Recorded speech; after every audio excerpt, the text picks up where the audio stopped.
Om Swastiastu. Halo adik-adik, perkenalkan, nama kakak Putu Prema Jayasanti.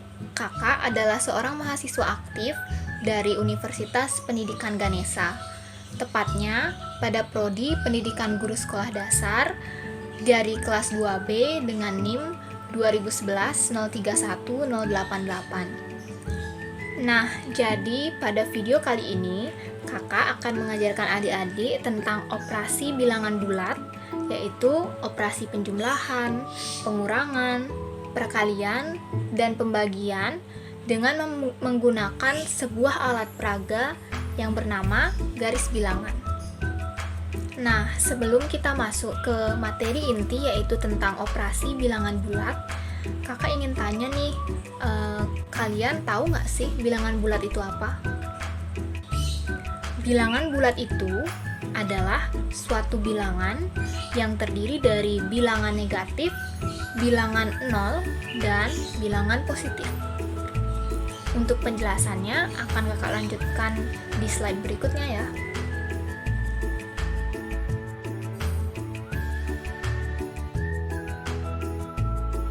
Nah, selanjutnya kakak akan memperlihatkan alat peraga yang akan kita gunakan pada pembelajaran hari ini. Tara, ini dia alat peraganya, yaitu sebuah garis bilangan.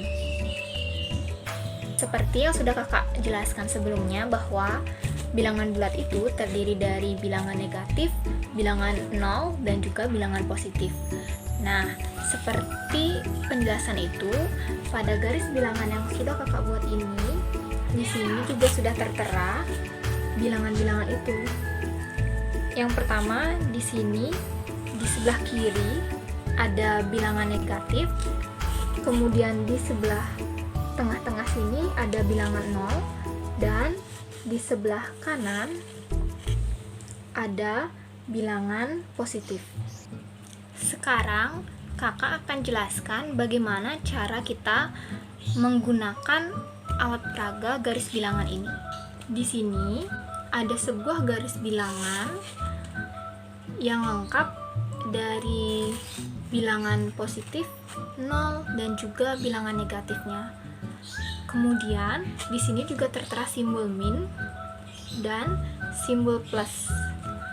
Nah, apa sih kegunaan simbol min dan simbol plus ini? Jika kalian melakukan operasi penjumlahan atau menambah sesuatu angka, maka garis tanda panah yang ini, yang berwarna hitam, akan bergeser menuju ke arah simbol plus atau simbol tanda positif, ke arah sini.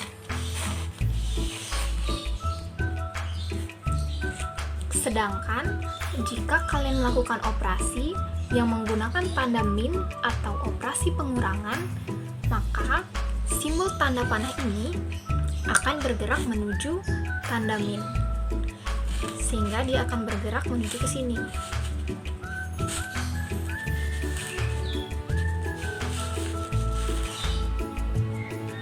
Sudah paham kan cara menggunakannya? Nah, sekarang ayo kita masuk ke inti materi pada video pembelajaran ini. Yang pertama yang kita bahas adalah operasi penjumlahan.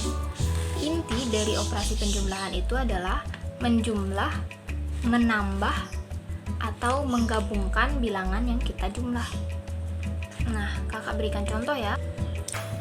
Nah, contoh realistis dari penjumlahan adalah misalnya Ani memiliki 2 buah pensil. Kemudian nenek memberikan Ani 4 buah pensil lagi. Jadi, berapakah jumlah pensil yang dimiliki oleh Ani sekarang? 2 tambah 4. Ayo kita coba. Tanda panah pada awalnya harus berada di angka 0 dulu, yaitu pada tempat netral. Lalu seperti soal 2 ditambah 4, itu berarti kita pindahkan tanda panah menuju angka 2 terlebih dahulu. Yuk kita pindahkan menuju angka 2. 1, 2. Nah, tanda panah udah pindah ke angka 2. Lalu kita lanjutkan operasinya. 2 ditambah 4. Itu berarti tanda panah dari sini akan berpindah sebanyak 4 kali ke arah kanan atau menuju simbol positif ini atau simbol plus ini sebanyak 4 kali. Ayo kita pindahkan. 1, 2, 3, 4. Nah, tanda panah sudah menunjukkan angka 6. Jadi hasil dari 2 tambah 4 sama dengan 6.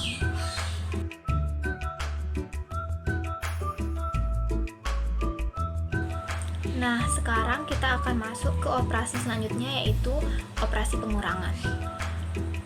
Pada intinya, operasi pengurangan itu adalah mengurangkan suatu bilangan atau menghilangkan sebagian dari bilangan itu.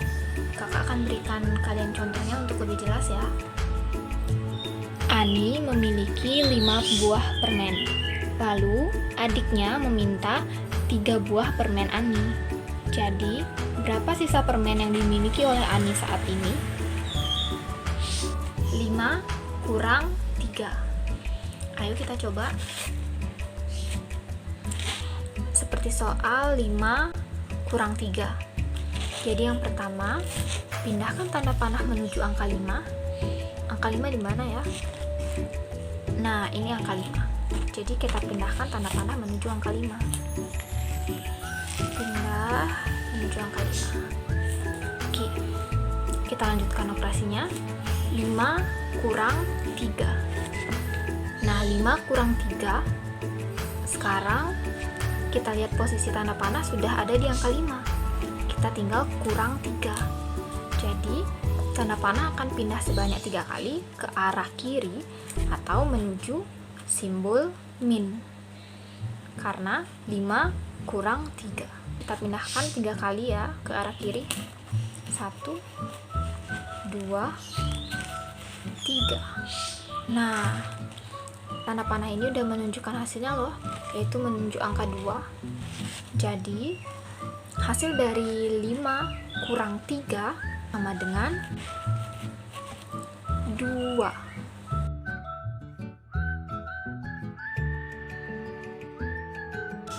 Sekarang kita akan masuk ke operasi selanjutnya, yaitu operasi perkalian. Inti dari operasi perkalian ini adalah penjumlahan berulang. Nah, maksudnya kayak gimana sih, Kak? Kakak akan berikan satu contoh dulu ya. Ani memiliki 2 box coklat. Nah, di dalam masing-masing box coklat itu terdapat 3 batang coklat. Jadi, berapakah batang coklat yang dimiliki oleh Ani? Contoh yang pertama adalah 2 kali 3. 2 kali 3 itu artinya 2 kali 3-nya. Sehingga 2 kali 3 sama dengan 3 tambah 3. Nah, itulah yang dimaksud dengan penjumlahan berulang. Yuk kita lakukan operasinya. Kita mulai langkah pertama, operasinya. 2 kali 3 sama dengan 3 tambah 3.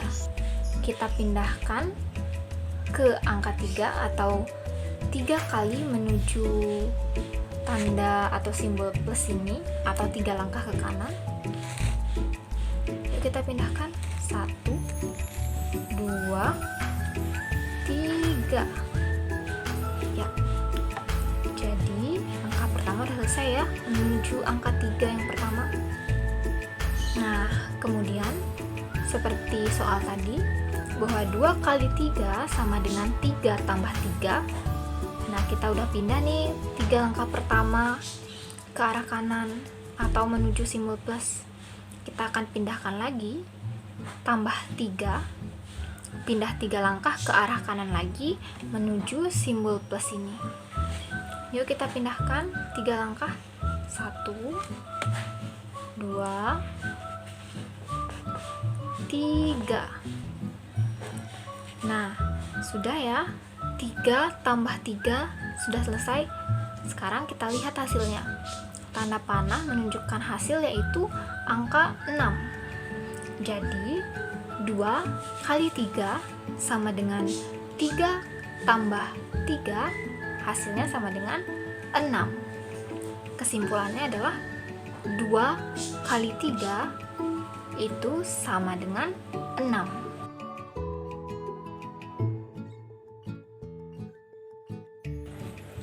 Nah adik-adik, sekarang kita akan lanjut ke operasi selanjutnya, yaitu operasi pembagian. Inti dari operasi pembagian adalah adik-adik akan membagi sesuatu hal menjadi beberapa bagian kecil dengan jumlah yang sama rata. Nah, kita mulai langsung yuk ke contoh yang pertama.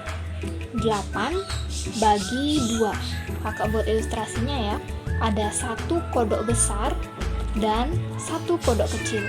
Si kodok besar ini sekalinya melompat, dia mencapai 8 langkah.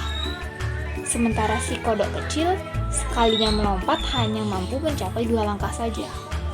Jadi, beberapa kali lompatankah si kodok kecil ini agar dia bisa sampai ke tempatnya si kodok besar? Ayo kita mulai berhitung. Karena di sini ada 2 subjek yang kita pakai pada operasi pembagian yang pertama. Jadi, alat bantunya kita pakai tanda panah ini sebagai kodok besar dan jari telunjuk kakak sebagai kodok kecil. Nah, jadi sesuai ilustrasi tadi bahwa 1 kali lompatan kodok besar bisa mencapai 8 langkah. Jadi kita pindahkan tanda panah menuju angka 8 ke sebelah kanan atau ke tanda positif. Ayo kita pindahkan. 1, 2, 3, 4, 5, 6, 7, 8. Ya, jadi kodok besar udah sampai nih di 8 langkah dalam sekali melompat. Kita mulai dengan kodok kecilnya. Sekalinya melompat, kodok kecil hanya mencapai 2 langkah. Jadi berapa kalikah kodok kecil ini harus melompat supaya bisa sampai di tempat kodok besar? Lompatan pertama mencapai 2 langkah, lalu 2 langkah lagi untuk lompatan yang kedua, 2 langkah lagi untuk lompatan yang ketiga, lalu 2 langkah lagi untuk lompatan yang keempat. Nah, ternyata si kodok kecil udah sampai nih di tempatnya kodok besar, tepatnya pada lompatan yang keempat. 8 langkah yang diambil kodok besar dibagi 2 langkah yang bisa diambil oleh kodok kecil akan menghasilkan sebanyak 4 lompatan kodok kecil. Berarti bahwa pembagian dari 8 bagi 2 sama dengan 4.